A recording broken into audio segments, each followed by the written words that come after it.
Felipe Melo et Gennaro Gattuso s'étaient déclaré la guerre dans ce match amical entre l'Inter et la Juventus. Et oui, les deux équipes n'avaient rien à y gagner puisque c'était un match d'exposition. Mais dès que la confrontation a commencé, Gattuso a provoqué son rival. Dans cette image, on peut voir clairement la mauvaise intention de l'Italien. Et pour cette raison, Melo ne s'est pas laissé faire. Des petits coups qui se sont terminés par une grande bousculade. Gattuso est devenu fou et ils sont tous arrivés pour les séparer. Souvenons-nous que c'était juste une rencontre amicale. L'Italien a insisté sur le fait que Melo lui avait donné un coup de coude, mais les images montraient le contraire.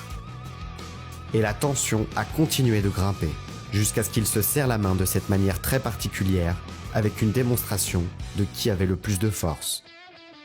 Et le match amical a suivi son cours. Il faut dire aussi que Felipe Melo n'a de respect pour aucun de ses rivals, même pour un ancien champion du monde comme Gattuso. Pourtant, il y a un joueur qui fascine le Brésilien. Vous voulez savoir de qui il s'agit ?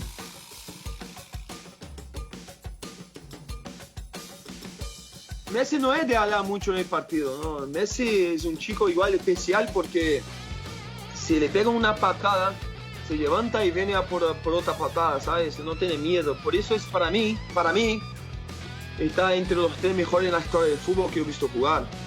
Mucho respeto, mucho cariño por Messi, ¿no? Que es una cosa de loco. Se remettre debout après un coup de pied de Melo n'est pas quelque chose de facile. Si le Brésilien vient vers vous, il vaut peut-être mieux enlever son pied. C'est vraiment incroyable. Il plaisante même à ce sujet.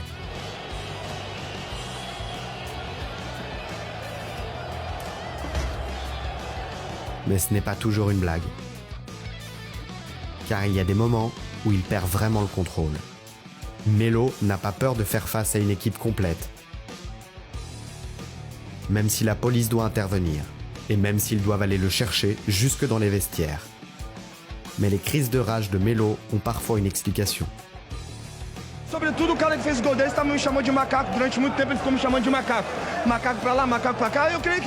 Eu acho que se a televisão aí, as câmeras pegarem bem, eu acho que dá pra pegar esse cara chamando a gente de macaco aí. Sou preto mesmo, eu acho que ele deve ter algum problema, a mulher dele já deve ter traído ele com algum negão, alguma coisa assim. Mas enfim, o importante é que nós ganhamos o jogo e glória a Deus por isso. Le Brésilien a souffert de nombreuses fois du racisme de certains. Et il a toujours répondu. ¿Qué pasó ante el partido que hiciste un gesto con la gente? ¿Te trataron mal acá? Presionar a una persona igual que me llamó mono, pero tranquilo, pasó. Melo n'a pas eu une vie facile. Il a grandi dans la favela la plus difficile de Rio de Janeiro. Et lui-même a reconnu que s'il n'avait pas fait de football, il ne sait pas où il aurait fini. Parce que beaucoup de ses amis ne sont déjà plus de ce monde. Et lui, il est devenu un exemple d'effort et de sacrifice. C'est peut-être pour ça qu'il ne laisse personne se mettre en travers de son chemin. Él empuja mucho a sus compañeros, transmite esa personalidad y ese temperamento de querer ganar siempre, de no dar por perdida ninguna pelota. Y aparte de eso, él sabe jugar al fútbol, ¿no? Él no solamente no es garra, ¿verdad?